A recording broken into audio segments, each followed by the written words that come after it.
Bon, on reprend. Il y a un garçon, il y a une fille, ils vont au bois. Ils sont pas frères et sœurs parce que c'est indiqué nulle part. Lui, il a 16 ans, comme toi, l'air morose. Il est froid, distant. C'est indiqué vers 5, j'étais froid comme le marbre. Elle est un peu plus âgée.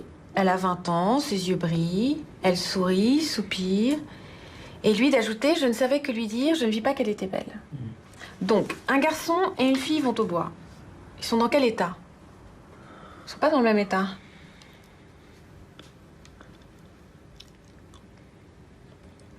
Je sais pas, ils se promènent... Je sais pas, peut-être qu'ils se promènent pour passer le temps, peut-être qu'ils s'ennuient. Peut-être, vas-y, développe comment ils se sentent. Non mais je sais pas. Arrête, Cyril. Qu'est-ce qui se passe? Arrête. Concentre-toi un peu. Et la nature amoureuse dormait dans les grands bois sourds. Qu'est-ce que ça veut dire? Ah si, les grands bois sourds, c'est pas... Ça s'appelle un oxymore, ça, non? Non? Mais tu vois pas que c'est un poème d'amour? La fille rose ne veut qu'une chose, c'est l'amour du garçon, qui se manifesterait par une caresse, un baiser, peut-être même que ça pourrait aller plus loin d'ailleurs, on n'en sait rien. Mais ce qui est sûr, c'est qu'elle veut au moins un baiser de lui, c'est ce qu'elle veut. Mais lui, il ne voit rien, il regarde ses pieds en quelque sorte. C'est ce qui est dit dans le texte. Je marchais à pas distraits, je parlais des fleurs, des arbres, son œil semblait dire « après ». Pourquoi son œil semblait dire « après » Parce que la fille, ça ne l'intéresse pas qu'il lui parle des fleurs et de la rosée et de je ne sais quoi. Elle veut un baiser, c'est tout. Et si les merles le sifflent, c'est justement pour se moquer de lui, parce qu'il ne voit rien. Et aussi pour attirer son attention sur Rose, qu'il semble ne pas voir. Et pourquoi c'est caché comme ça? C'est caché parce que c'est ça la littérature, la beauté de la langue, de la poésie. C'est que tout n'est pas dit directement, un climat est posé, mais pour l'essentiel, il faut savoir lire entre les lignes.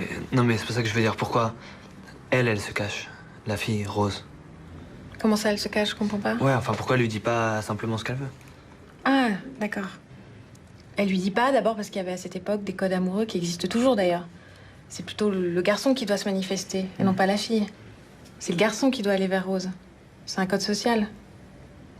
Et puis ensuite, c'est pas toujours évident de dire ces choses-là. De dire de but en blanc, je te désire, j'ai envie de toi. Donc elle lui dit pas explicitement, elle lui envoie des signes.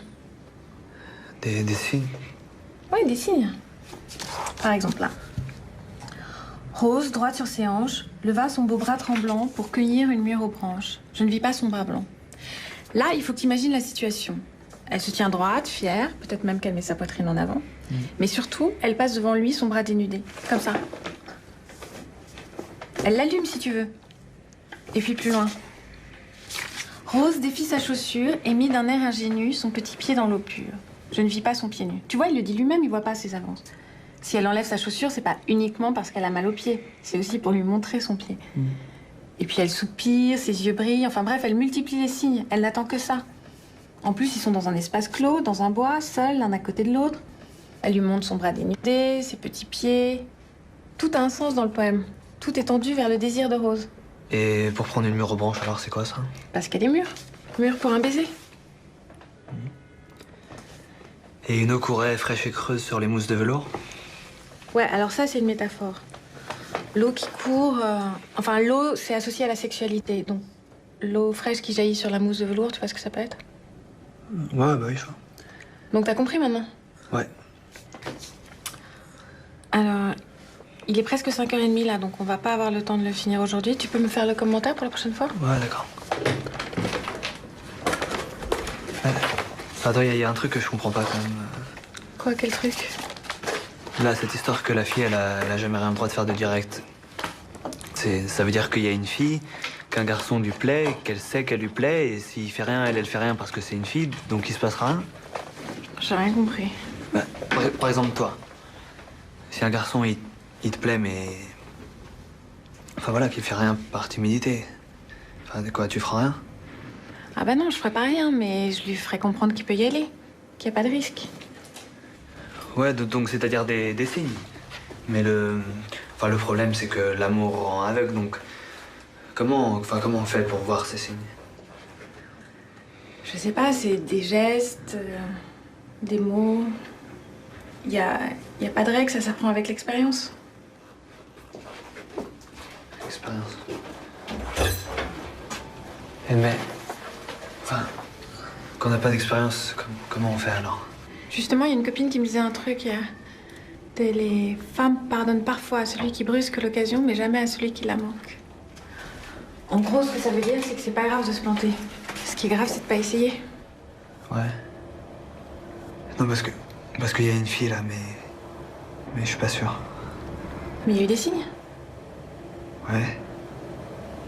Ouais, je crois que je sens enfin, un truc dans sa façon d'être et des fois on se touche sans faire exprès. Bon, bah c'est ça. C'est ça, tu crois? Bah oui, c'est sûr.